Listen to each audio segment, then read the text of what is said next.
Deepika doctor की पढ़ाई कर रही थी, लेकिन उनकी सास अनुराधा को उनका पढ़ाई करना बिल्कुल पसंद नहीं था और वह जानबूझकर उन्हें घर के कामों में उलझाए रखती थी। दीपिका के घर उनकी सहेली आती है। नमस्ते आंटी। दीपिका घर पर है क्या? सास: क्यों, कौन है तू और तुझे क्या काम है मेरी बहू से? जी मैं उनकी सहेली कविता हूँ। कल उसका एग्ज़ाम है ना, और उसने मुझसे कुछ किताबें पढ़ने के लिए मंगवाई थी, वही देने आई हूँ।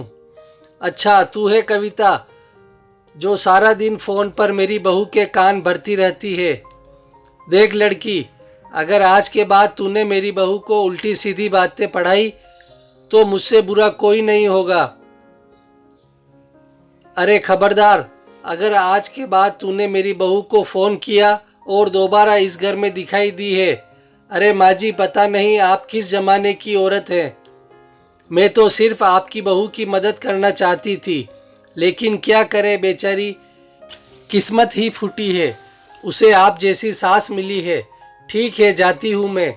बड़ी आई मुझे भाषण देने वाली, तेरे जैसी बहुत देखी है मैंने। शाम को दीपिका अपने पति के साथ घर आती है। दीपिका: माँ जी, मेरी सहेली कविता घर पर आई थी क्या? माँ जी बोली: अरे बड़ी बदतमीज है तेरी सहेली, औरों से बात करने का ढंग भी नहीं है, उसे तो मैंने बड़े बड़े ताने सुनाकर भगा दिया। डॉक्टर बहू: अरे भगवान, अब क्या होगा, कल मेरा एग्ज़ाम है। सास अनुराधा: अरे तेरी यह बेकार की पढ़ाई में क्या रखा है, बड़ी आई डॉक्टर बनने, चुपचाप घर के कामों में ध्यान दे। सास अनुराधा: कल मेरी कुछ सहेलियां घर पर आ रही है, इनकी खातिरदारी में कोई कमी नहीं रहनी चाहिए। बहू: जी माँ जी। दीपिका मुंह फुलाकर वहाँ से चली जाती है। अगले दिन पूरा समय दीपिका का सास की सहेलियों की खातिरदारी में और घर के काम में बीत जाता है और दीपिका एग्ज़ाम नहीं दे पाती है। उस रात दीपिका अपने पति अशोक को सारी बात बताती है। अशोक: अब क्या बोलूं, यह माँ भी ना। कोई बात नहीं, और तुम अपना मूड ठीक कर लो, अगली बार अच्छे से पढ़ाई करना। सुमन: कुछ दिनों के बाद बाहर से आवाज़ आती है, अरे अनुराधा बहन है घर में। अनुराधा: क्या हुआ सुमन, तू इस तरह लंगड़ा क्यों रही है? सुमन: अरे क्या बताऊं अनुराधा बहन, सीढ़ियाँ उतरते वक्त मेरा पैर फिसल गया और पैर में सूजन आ गई है, इसलिए तेरी बहू से दवा पानी कराने आई हूँ। अनुराधा: मेरी समझ में नहीं आता, लोग छोटी छोटी बातों को लेकर डॉक्टर के पास क्यों जाते हैं? अरे तेरा पैर मुड़ गया है ना, बस ला अभी तेरे पैर को मैं ठीक कर देती हूँ, दिखा तेरा पैर। अनुराधा सुमन का पैर पकड़कर जोर से खींचती है। सुमन: मर गई रे, ऐसा बोलकर जोर से चीखती है। अनुराधा: अरे क्या हुआ, आराम मिला?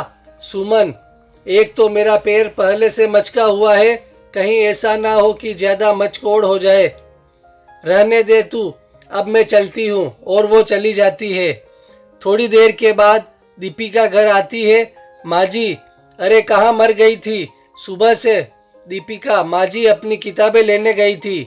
दीपिका अपने कमरे में चली जाती है। माँ जी: अच्छा, इन किताबों ने इनका दिमाग खराब कर रखा है, यह किताबें ही सारी मुसीबत की जड़ है। थोड़ी देर में वहाँ पेपर लेने वाला और खाली बोतल लेने वाला चिल्लाता हुआ गुजर रहा होता है। सास ने बहू की सारी किताबें पेपर वाले को दी। पेपर वाला बोला, यह तो सब अंग्रेजी में लिखी हुई बहुत महंगी किताबें हैं। अनुराधा बहन बोली, तू लेकर जाता है कि नहीं? पेपर वाला सब किताबें लेकर चला जाता है। दीपिका को जब इस बात का पता चलता है तो वह बहुत दुखी होती है और अपनी पढ़ाई पूरी करने के लिए लाइब्रेरी में पढ़ने के लिए जाने लगती है। कुछ दिनों के बाद सास कहती है, अरे मर गई रे। सास को बहुत दर्द होता है और वो चीखने लगती है, उसको सहा नहीं जाता। बेटा अशोक: क्या हुआ माँ, तुम्हारी तबीयत बिगड़ती जा रही है, वह बंगाली बाबा की दवाइयाँ नहीं लाई? माँ अनुराधा: अरे नाम मत ले उस ठगी का, वह खुद का उपचार ही नहीं कर सकता, मेरा क्या खाक करेगा।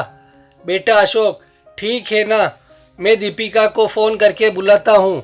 दीपिका लाइब्रेरी में बैठे हुए पढ़ रही होती है, तभी उनके पति अशोक का फ़ोन आता है। दीपिका, जी बोलिए। माँ की तबीयत ठीक नहीं है, जल्दी घर पर आ जाओ। दीपिका, जी मैं अभी आती हूँ। थोड़ी देर के बाद दीपिका घर पहुँचती है और कहती है, क्या हुआ माँ जी? माँ जी, बहुत तेज बुखार है। दीपिका, फिक्र न करो माँ जी, आप मुझे एक बार चेकअप करने दीजिए, सब ठीक हो जाएगा। माँ जी, अच्छा ठीक है बहू, जैसी तेरी मर्जी। दीपिका अनुराधा का चेकअप करती है। फिक्र न करें माँ जी, आपकी बीमारी समय रहते पता चल गई है, ठीक हो जाएंगी आप। अगर थोड़े दिन गुजर जाते तो इन्फेक्शन ज़्यादा फैल जाता और लेने के देने पड़ जाते। दीपिका अपनी सास को एक इंजेक्शन लगा देती है और कुछ दवाइयाँ खाने के लिए दे देती है। दीपिका, अब आप एकदम ठीक हो जाओगी। कुछ दिनों के बाद अनुराधा पूरी तरह ठीक हो जाती है। अपनी बहू के साथ किए गए बुरे बर्ताव से अनुराधा को बहुत पछतावा और शर्मिंदगी महसूस होती है।